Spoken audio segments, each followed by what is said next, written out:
Hello YouTube, this is an alcohol review of Cruzan Aged Dark Rum. According to the label, 750ml bottle, 40% alcohol by volume, and distilled, aged, and blended by Cruzan International St. Croix of the Virgin Islands. This is part of the Island Spirit Fund, a fund that I noticed on a lot of the Cruzan bottles. It is to give financial relief to victims of hurricanes.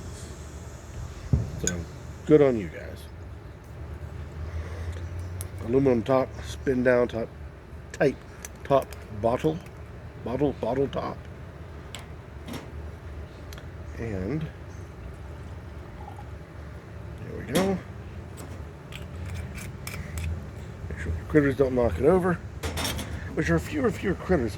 It's a hot day by the taping of this particular video. There's not a whole lot of critters out and about in the blazing heat. And this is what we get. Now, peculiar in that it is like a limp honey brown there.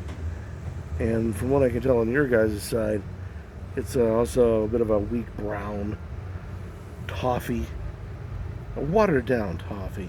But on my side of the looking glass, it's yellow. It's very much so lemonade yellow.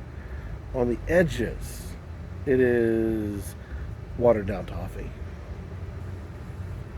You give it a spin here, swirl. I used to think this was how you can see visibly the residual sugars that are left over in the solution, either in the spirit. Turns out, no, it legs and tears for other reasons, and none I found to be very useful in help determining whether or not it is a good drink or not. But what it does do is that it puts more of the solution, the spirit, up on the side of the glass, giving you much more air to solution contact. Plus the funneling up of the Glencairn glass gives your nose a nice good schnoz of what's going on.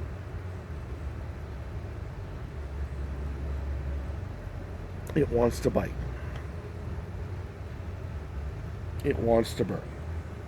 But it's kind of like a kitten attacking you. Yes, those are claws. Yes, those are sharp. Yes, that is painful. It's still adorable.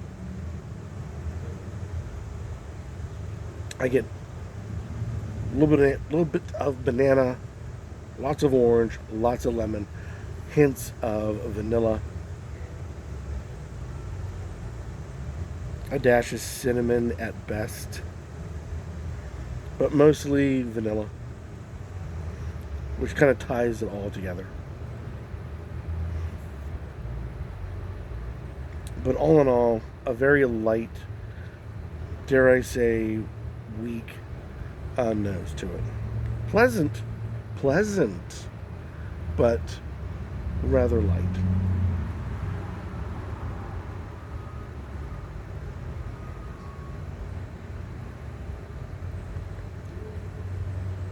It has lemon, it has banana, it has orange, it has vanilla, it has burnt tire, and more burnt tire, and more burnt tire. That's the ethanol. My palate, it comes out as burnt tire. So you get this nice light layer of fruits, lighter layer of spices, but it's all sort of overwhelmed by ethanol, and at that ethanol is not overwhelming. So everything is done really, really light. I would say watered down, but usually when there's a watering down, you can almost get it in the palate, where it's like flavor, and then water above that. This isn't. This is as if somebody took the dial from 1 being the lightest, 10 being the most, and cranking this all the way up to 3. 3. Cranked up to 3. So it is quiet in its flavors. It is quiet in its nose.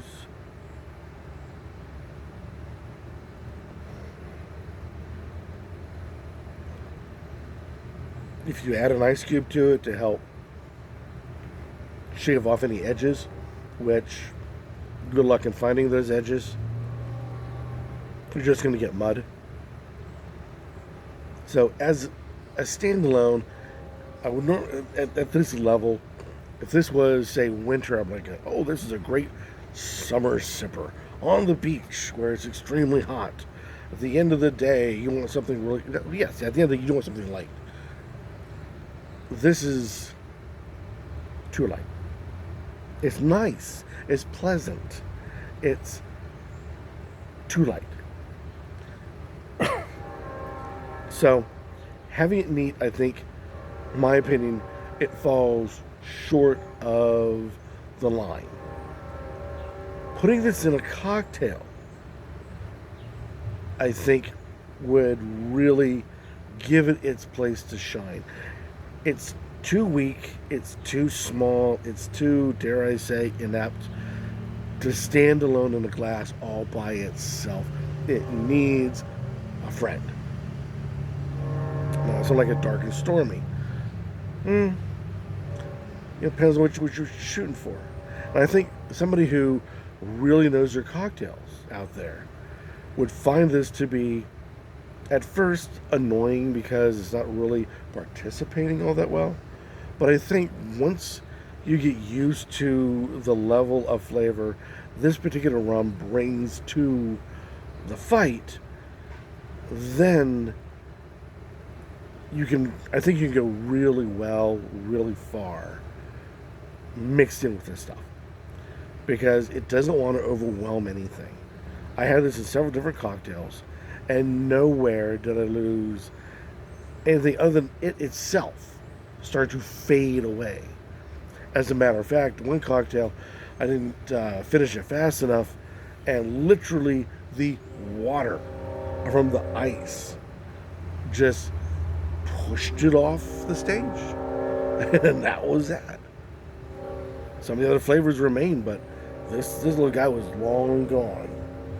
So if you know how to make your cocktail, you're a mixologist, I think this would be an interesting addition in the finer details of the drink you're presenting. And because of that, you can, we have this particular Long Island iced tea. Instead of competing with nice train, instead of competing with all these other hard alcohols, this would complement some of these other alcohols. You do it right, all the alcohols are complementing each other, and you'll be going above and beyond. But by its little lonesomes, I'd love to hear if anybody out there is a really good mixologist, and this is their thing, hobby or otherwise, and if they have used Cruzan Aged Dark Rum, and if it is what my mind's eye imagined its potential could be. Because like I said, it's like using a very light paint, but you add that to a full array of other colors. It can support, it can highlight, it can enhance, all because it's doing just enough. So that's my humble little opinion this time around, or this time, on Cruzan Aged Dark Rum. Any comments about this? Put down below, be warmly accepted as always, or better yet, go out, buy it, try it, and do a review on YouTube, and let the rest of us in the YouTube community, YouTube spirits community, know your thoughts on Aged Dark Rum. And you think what I'm thinking? Great for cocktails, blasé neat, or maybe the other way around. I believe the missus tried it and felt that it was great all by its lonesomes. So let me know what you guys have to think about this, because I am curious. But until next time, keep on drinking.